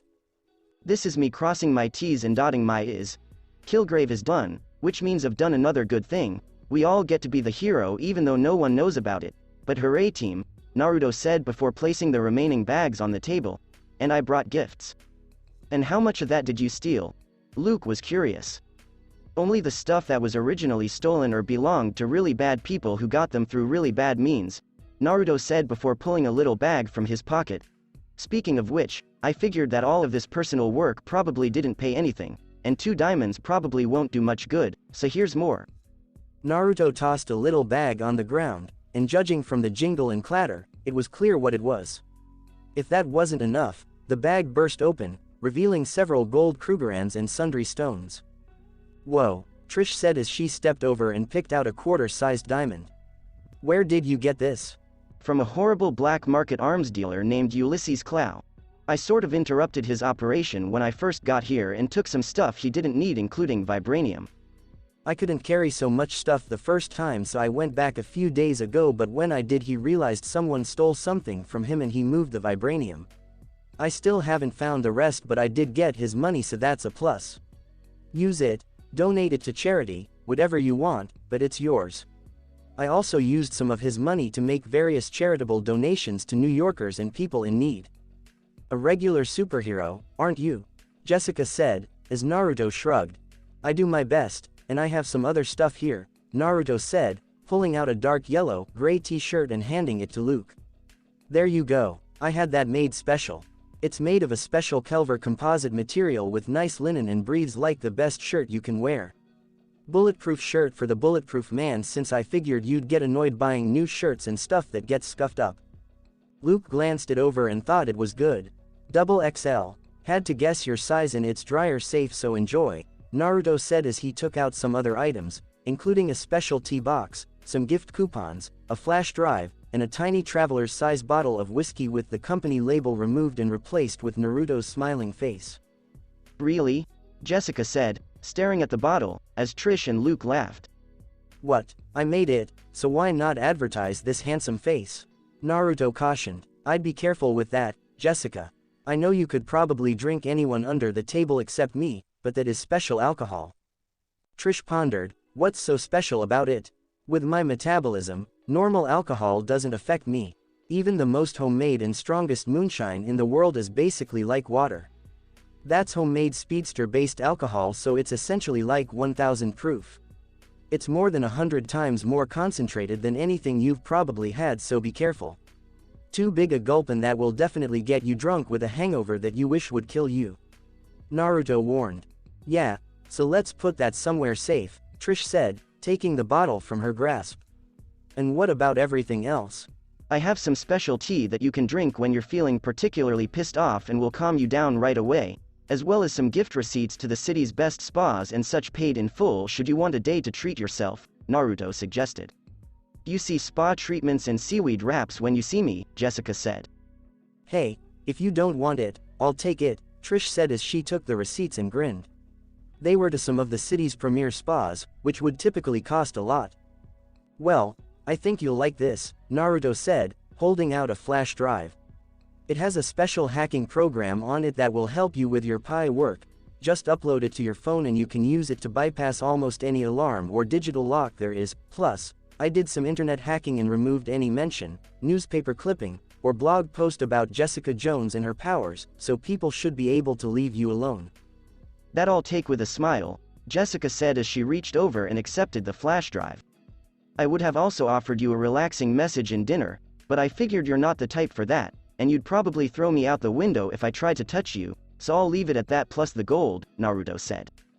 Jessica answered, looking at Naruto, very smart. So, what are you going to do now? Are you going home? Perhaps. There was some kind of seismic disturbance followed by a quantum entanglement energy field fluctuation in the Adirondack Mountains I want to check out, but I might head home after that, Naruto offered. Well, if you ever need a pie, you know where to find me, and thank you, Naruto, Jessica replied to him in an honest and sincere moment. For absolutely everything. Naruto said, you're welcome. Would it be inappropriate to offer a goodbye hug, or will you punch me in the stomach? I guess it's okay in this case, Jessica said, and the two hugged. Thank you. You're welcome, Naruto said before hugging Trish. It was nice to finally meet you, Trish. Thank you for everything you've done for Jessica, and you, too. My pleasure, Naruto said as he shook Luke's hand and grimaced slightly as Luke's grasp stung. Take care, Luke. You, too, if you ever come by again, come find me and I'll show you around Harlem. I know a guy who'll cut your hair for free. Luke just recommended Naruto touch his spiky hair. I appreciate it, but I'm not changing my hair, Naruto said before securing his backpack and walking out the door. Be careful, and Jessica. Try not to get yourself into any trouble. Jessica said, feels like something I should be saying to you. Well, at this point, trouble is kind of second nature to me, and besides, what's a little trouble to keep things interesting? Naruto winked as his eyes sparked with lightning before swooping away in a gust of wind. Whoa, Trish said, experiencing Naruto's abilities for the second time, and it was fantastic. What do you really think? Luke inquired of Jessica. I think he's a goody-goody guy who talks a lot, but... Jessica couldn't help but laugh. He's definitely one of a kind. XXXXX line break New York's Adirondack Mountains. Naruto followed all of Gideon's data on the seismic activity and quantum entanglement energy fluctuation field until he came at its source, which seemed to be a campground struck by a sudden and highly limited tornado. Whoa, Naruto peered around, curious as to what had caused this. He triggered the scanner in his watch, but instead of finding any remaining quantum energy, he discovered the vestiges of whatever type of security system had been put up for the region. He saw what seemed to be a cabin nearby, and at first thought it may be a camping cabin or a private retreat, but that was unlikely. A top-of-the-line motion tracking sensor system with a wide network of high-tech security cameras and a laser fence around the perimeter would not be found in a camping cabin. Granted, the laser barrier was damaged, but this was top-tier security technology, implying that the location was either held by a private firm or a government entity. He strolled through the wreckage and saw several bullet shells, a few damaged weaponry, and a blood-splattered splinter of wood. Geez. Hate to see how this fight ended. Gideon, any leftover quantum energy? I'm not picking up any residual traces, but I'm currently connected to all orbiting satellites, so I'll keep an eye out for anything similar. Good. Was there any kind of lease or ownership contract for this area? Naruto inquired. There's one for a private holding company that belonged to a subsidiary, and then there's one for a private LLC owned by SHIELD that was set up on a continuous payment plan. So, this place belonged to SHIELD, then what the hell happened here? Naruto thought to himself after accidentally kicking a camera on the ground. Bingo. He took a cord from his pack and put it into his phone to download the data, but as he was doing so, a four-wheel rough and ready Jeep drove up to the property. One of the car's occupants crept up behind Naruto with a revolver, preparing to catch him off guard, but it wasn't going to happen. Hearing a tiny change in the grass behind him, Naruto whirled and grabbed his attacker's arm before hip-throwing him to the ground. With a wrist lock, he gained possession of the revolver and his arm before pointing the weapon towards the man's head. Damn, that hurt, the guy said, his voice and accent indicating he was British. Nice to meet you, Naruto said as he aimed his rifle to the side, where he noticed an elderly guy emerge from the woods with a gun. How's it going, fellas? Something like that. Do you mind letting my friend go? The guy inquired. Oh, that depends on whether you two happen to be innocent bystanders who happen to wander into this area or, I'm guessing, SHIELD agents. Are you here to see what happened or are you actually Hydra agents in disguise? Naruto questioned. Like that's bloody gonna happen. Coulson, just shoot him, shouted the guy. Wait, Phil Coulson? Naruto inquired, to which the guy nodded. A lot of SHIELD files on this planet point to you as a great agent, and you were the one who helped bring the Avengers together, but I thought you were supposed to be dead? It didn't stick, Coulson said. Oh, I know how that goes. Naruto released go of Hunter's wrist before ejecting the pistol's magazine, pulling back the slide, and disassembling it. It's a pleasure to meet you, Agent Coulson. My name is Naruto. Likewise, you already know my compatriot, Lance Hunter, Coulson said as he approached, his rifle drawn. What exactly are you doing here? What would any dimension-hopping superhero do when he finds himself on another hero and is still playing the hero? Naruto replied. Hunter inquired, did you say dimension-traveling superhero? Indeed, I did. Allow me to introduce myself.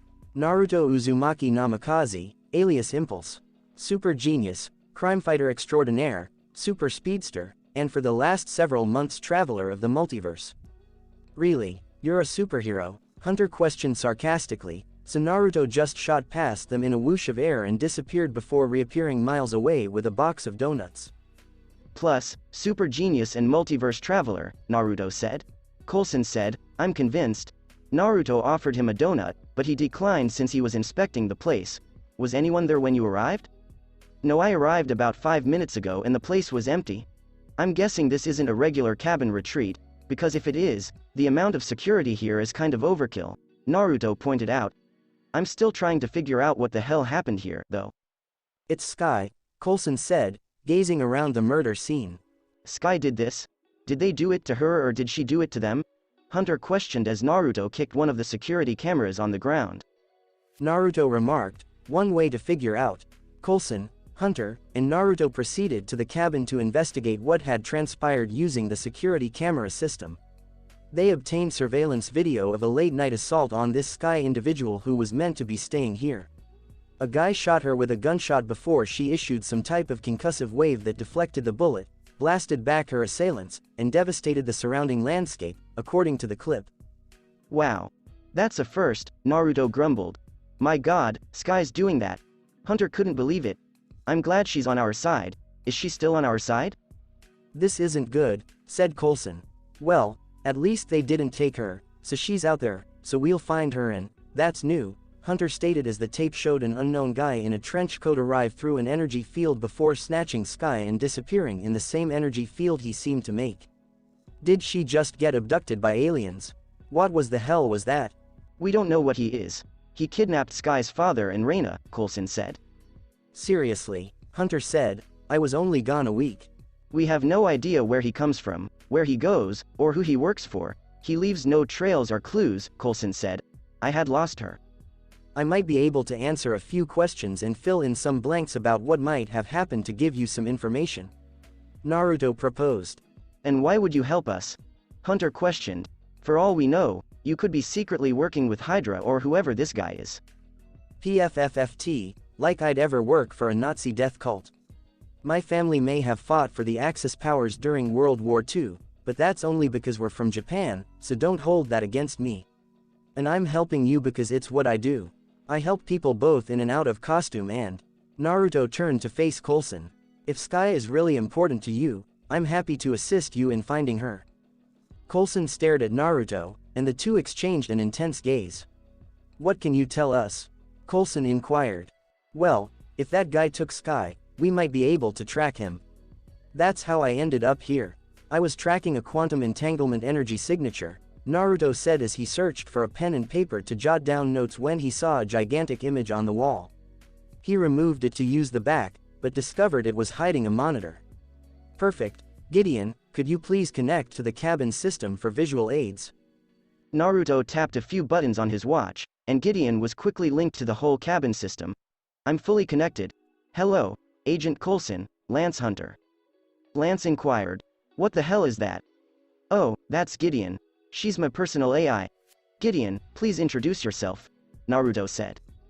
Greetings, I am Gideon, an artificial conscious created by Naruto Namikaze, and to help elaborate and back up our statement of being from another Earth, please direct your attention to the diagram on the screen. Gideon displayed a map of the multiverse, including the locations of Earth 1 and Earth 19,999. She's connected to your phones as well and uploaded the information so you can confirm for yourselves later, Naruto said, but I'll start with tracking the teleporter. Gideon, please bring up visual aids for quantum entanglement, please. Naruto said. Of course, Gideon said, bringing up a slew of scientific data and visual aids depicting items influenced by a quantum state. Now, quantum entanglement is kind of wordy and sciencey, so I'll try and simplify it, but essentially it's the connection of two objects, particles, or whatever via a quantum state. That just means that every single probability for outcomes of the particles or objects is known and can be predicted. So, when one thing happens to one object, you know the probability of what will happen to the other. Naruto explained, and the visual aids Gideon provided helped with the lesson. So, two objects linked by an energy field? Coulson inquired, and Naruto nodded. Yes, just an energy field unseen in the physical world, similar to the phenomenon of luck, where good luck happens to you and bad luck happens to someone else. Two objects connected to one another, Naruto said. Hunter mumbled, okay, starting to get it. The energy I picked up was a quantum entanglement energy field, and after seeing what happened in the video, I think I know what that mystery guy can do. He's a teleporter, Naruto said. The energy field he creates is essentially an anchor to one point on the planet.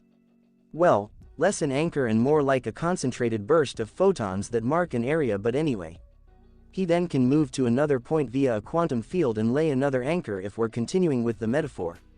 And between those two anchor points is a quantum tunnel which allows this teleporter to move between the 2 points instantaneously, he. Hunter said, I actually think I understood that. Can he be tracked? Coulson inquired. Well, I was able to pick up the energy field he used when he arrived here to take Sky. I have Gideon tasked into satellites so the next time he shows up it'll track where he arrives. Granted, I'm fast, but getting an instantaneous teleporter is still kind of out of my wheelhouse, but with enough information I can narrow down a possible home location he arrived at. Naruto suggested. Naruto grinned as Coulson responded, thank you. Again, as I said, I'm happy to help. Besides, I can tell Sky is very important to you, and I understand that, Naruto said. Now, I'll do better work when I've eaten something. How does Chinese sound? Good to me. Dumplings and shrimp lo mein, please, Hunter said. Coulson placed his order for roasted pork. Got it. See you soon, Naruto said as he flew out of the location with a whoosh of air and a flash of lightning.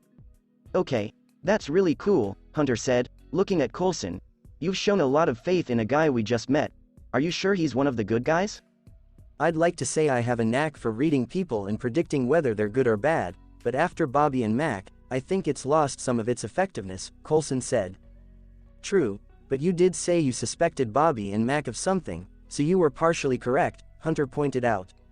I mean, I know he ended the standoff, didn't kill us despite numerous chances, and says he's willing to help us find Sky, but do you really believe this whole dimension traveling thing? It's a load of crock, right? I'm not sure. Until the Battle of New York, the world thought aliens were nothing more than superstition, and I've seen stranger. Plus, there's been no mention of an enhanced person on the index with his kind of powers, but then again, after what happened with Sky, I think our index list is lacking, Coulson admitted. Still, he's willing to help us, he's smart, he has powers, and we're out of options. Hunter agreed, and it was the best of the alternatives they had. All right, but if he poisons us, then I get to say I told you so in the afterlife. Granted, Coulson said as the two settled into their seats in the cabin. Hunter dug into his luggage and pulled out 2 glasses and a flask of whiskey, which he poured into the cups for him and Coulson to enjoy. Do you usually travel with a pair of glasses and a flask of whiskey? Hunter said, you never know when you're going to need something to keep you warm on a cold night. 2 glasses, says the waiter. The other one's for the person who's keeping me warm, but in your case, I'll make an exception. Hunter reached for the flask again, but Coulson stopped him. I need to keep my head clear, Coulson said before standing up and walking over to the window to pour himself another glass. Shield and Sky gone in a single day. How could I have let that happen? There's no way you could have guessed, they duped all of us. Bobby and Mac are devious liars and thieves, and the next time I see either of them, oh. They're good agents, Coulson said, try to see it from the other side. Hunter responded, screw their side. I'd throw down with very few people in this world, but you're one of them. Gonzalez, the love boat captain. Not if hell freezes over. He's a brilliant tactician who has dedicated his life to S.H.I.E.L.D. I met him a couple of times at the Triskelion. He's not a bad guy, Coulson explained to Hunter. Hunter pointed out, good guys don't usually stab you in the back. Perhaps he's right. After all, I was dead, I shouldn't even be here. We all have bad days, Hunter observed. Perhaps we should forget about it all and head down to Mexico, where we can relax and enjoy the quiet life. That's not an option, Coulson said emphatically. The problem is, there are no good options. Perhaps it's time for the bad guys, or better yet, option C, as in summon the super fast superhero, Hunter observed as they heard crunching and saw Naruto sitting in the corner eating some dumplings. When did you get here? Oh, about a minute ago, right in the middle of you naming the love boat captain and Coulson trying to play devil's advocate. Naruto placed the remaining food and other bags on the table. Delivery straight from Flushing's Chinatown. Great, I'm starving. Hunter came over and grabbed his meal when he saw how much had been purchased. Are you a compulsive eater? No, it's a hyper-metabolism thing. My speed allows me to run and heal quickly, but it takes a lot of calories and energy to use, so I have to keep my blood sugar up, Naruto said, completing his dumplings and pulling out his container of roast pork before passing one to Coulson. Has its advantages. No hangovers is a plus, but you can't get drunk, so drinking is no fun.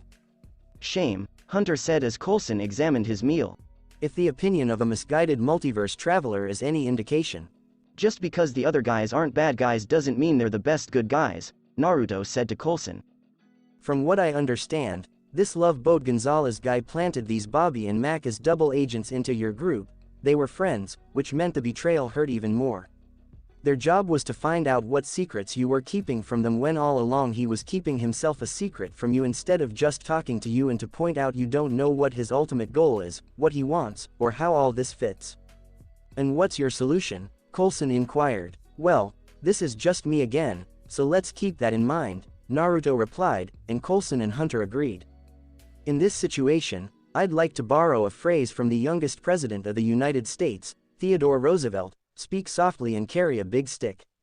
Show your hand and talk, but be prepared for the worst and have a backup plan, which in my case would involve hacking, discovering secrets, tricking this Gonzalez guy into figuring out what he wants, followed by explosives for when things go wrong and a 90% chance of me fighting every single agent there. That's simple, huh, Coulson observed. It can be when you have backup plans to your backup plans. I never go into a situation without at least 10 backup plans for any kind of variable. In this case, Gonzalez wants you to use that to your advantage to get more information on him while you find Sky. In this case, I would recommend getting either a helicopter or one of those Quinjets I saw S.H.I.E.L.D. used to have. Would make stealth and travel much easier. Naruto advised. That's not a bad plan, Hunter said, and Coulson started formulating one in his thoughts. Actually, it isn't, but I think I have an idea, Coulson said. The next day, the following morning at the cabin, Naruto was working on a borrowed laptop, which was presently connected to all local satellites for his teleporter search. On the table surrounding him were different scientific devices he had used to create some of the items they need. Hunter was sleeping on the sofa, and Coulson had just returned when they heard the engine scream of an aircraft flying ahead. Hunter was awakened by the noise. What was that? Hunter said, still sleepy from being awakened. Gonzalez's S.H.I.E.L.D. team has arrived, Coulson said, shutting the curtains and taking a drink from his coffee cup. Really? Naruto laughed, looking at his watch. Would have thought they'd be here sooner, but oh well. Oh, Hunter, your breakfast is in the pan. Thanks, mate. Hunter wiped his eyes and strolled over to dish his omelet before sitting down to eat. Coulson was impressed by Naruto's efforts on his laptop. Naruto's head and hands worked with breakneck speed, allowing him to do tasks that would take a supercomputer hours to complete. Is it always this easy for you? Questioned Coulson. Every now and then I run into a problem I can't solve right away. I'm actually still working on a zombie cure for a world I passed through. Don't worry, I decontaminated before I left. But it helps that my brains get smarter, so it shouldn't be too long. And I've prepared everything you said you'd need, Naruto said as he handed him various items. I should put you on retainer, Coulson said as he stowed the goods in his knapsack. Thank you, but I prefer the private sector. I have my own science company on my planet, similar to Stark Industries, but without the giant ego and long history, Naruto said. But we do good work for the planet and for everyone, and the money we make helps fund more research. I should have gone private, better money in it than this, Hunter said, drinking coffee and checking his watch. Your backup is on his way, right? Yeah, so we'll just have to wait. I think you'll have plenty of time for your breakfast, Coulson vowed as they heard a massive smash at the front door, shaking the wall and knocking the picture frames off. Huh, they brought a battering ram. Interesting, Naruto replied to Coulson. They must really want you. I guess I'm just special, Coulson said as he sat down, and the three just sat at the table, the repeated bangs against the reinforced front door ticking like a clock. An hour had passed, giving Hunter plenty of time to finish his breakfast and acquire everything they needed. Coulson and Hunter gathered their belongings and stood together in the living room while Naruto packed up the laptop and scientific equipment, the door's structural integrity on the verge of being jeopardized. How are you going to handle this? Hunter worried. Easy. They may have guns, but I can outrun bullets. And don't worry, Coulson. I won't seriously hurt them, Naruto vowed as a last crash smashed the door and a 5-man tactical unit of SHIELD agents with assault rifles stormed in. They spotted Coulson and Hunter standing together, as well as an unknown third person. Naruto just grinned at them. Now that's just rude. Did you have to break down the door? That's going to hurt the resale value of this place. Show me your hands, an agent demanded. Naruto just lifted his right palm and started vibrating it to channel lightning, causing the agents to fire at him. The following several seconds passed in the blink of an eye for Coulson and Hunter, but at Naruto's pace, everything moved in slow motion. He stepped forward and snatched the bullets in midair before hitting the first person in the helmet with such force that he fell to the ground. He then seized the second guy's assault weapon and lifted it to strike him in the face. Naruto drew a couple more bullets from the air before tripping the third man and elbowing him in the back of the skull. He smacked the fourth person in the ear, knocking him over to the table, and then punched the fifth guy in the face, knocking him against the wall. 1. After a flash of lightning and the sound of gunfire, the 5 agents tumbled to the ground or slammed against the table and wall, but they were all knocked unconscious. Wow, that's fast, Coulson said. That was fun, Naruto said, opening his fist and tossing all the bullets to the ground. He waved as he glanced down at one of the knocked-out agents and spotted the helmet on his camera. Hello, MTV. Let's go, Coulson remarked as he and Hunter stepped out the door, but not before taking their guns. Right behind you, he assisted in the collection of weapons and followed the three as they proceeded across the region to the Quinjet in which the agents arrived. So, you can fly a jet, right? Hunter inquired of Naruto. Well, I designed my own version of a Quinjet on my planet, so if the basic design is the same, I should be able to pilot it, Naruto said. Coulson, what about you? Hunter inquired. Well, I've seen May fly a few times, so I'm sure I can get us off the ground, Coulson said. Hunter said, that's comforting. Relax, Hunter, if I can't fly it, Gideon can show me, and if that makes you uncomfortable, I'm sure she can hack the autopilot and fly for us, Naruto said as they approached the Quinjet, which resembled the one he built on his home planet. How about that? It is similar. Hold it right there, exclaimed another Quinjet as another SHIELD team marched out with rifles. Oh, retroreflective panels for stealth mode. I'll definitely do that when I get home, Naruto said, ecstatic at the enhancement he was inspired to make. Hunter advised him, less talking, more running. Relax, I got. Naruto disappeared in the flash of an eye, knocking out the SHIELD agents, pilots, and powering down the additional Quinjet before returning to his original location. Coulson observed, now you're just showing off. If you've got it, flaunt it, Naruto said as he walked inside the Quinjet, placing his luggage on a seat and taking a seat in the pilot's chair. He went through the setup and then had Gideon connect to the Quinjet's systems, and there were many parallels between this version and the one he built on his planet. Gideon's been uploaded into the Quinjet's systems, so she can pilot us when we're ready. When they saw that one of the SHIELD agents had regained consciousness, they ran over to the Quinjet to arrest them, but he was seized from behind and knocked unconscious. It was a tall African-American guy wearing metal armor with burned scars on the right side of his face. Hunter said, "Is that your backup?" Coulson introduced them, saying, "Agent Hunter, Naruto, meet Agent Mike Peterson. Thank you for coming on such short notice. I see you've adjusted well to the changes." "No complaints here. Shall we get going?" Mike said, taking the second pilot seat and starting a digital download as Naruto started up the Quinjet and Gideon engaged the automated pilot.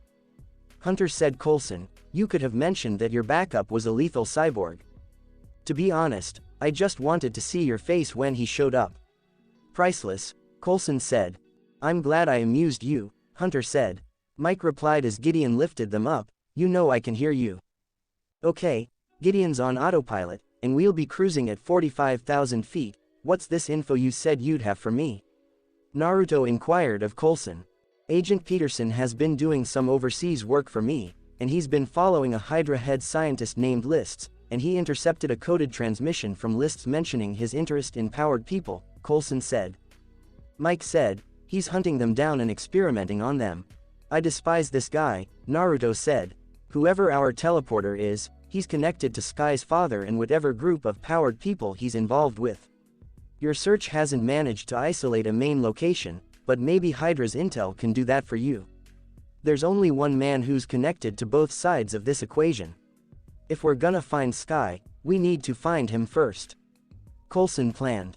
"And who's that?" Hunter was perplexed. "Our bad choice, Grant Ward," Kulon said. "That's a bad option," Hunter said.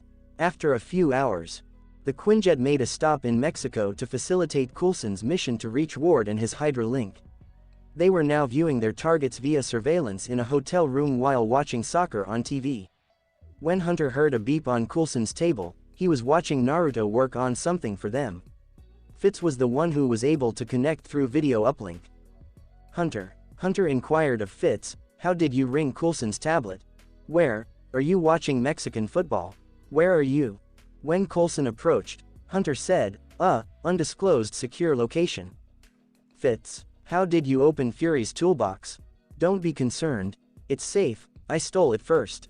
"You stole it, Fitz, you're amazing. Can we meet up?" Coulson inquired when they saw Fitz was in the toilet and someone was hammering on the door outside. I'm being followed. They won't grab me. I think they're hoping I'll lead them to you first. The thing is, would it still be okay if I came and hung out with you? Maybe you could show me how to shake a tail. Maybe you could start, like right now." Hunter raised his eyes to Coulson, who nodded. "Are you in the bathroom, using one of those electric hand dryers?" "Oh, yes, you'll be fine, mate," Hunter assured him. Continued to be continued.